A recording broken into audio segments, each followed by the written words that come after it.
নজর রাখবো পরবর্তী খবরের দিকে। দক্ষিণ চব্বিশ পরগনার জেলার 31টি বিধানসভার মধ্যে উপকূলবর্তী এলাকা রয়েছে 11টি।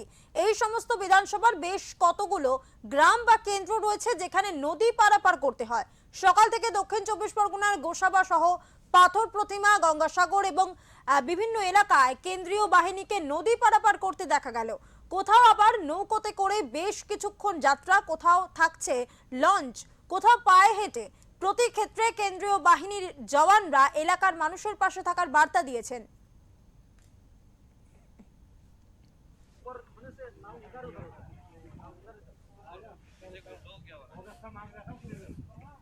अरे घुसा हुआ अंदर।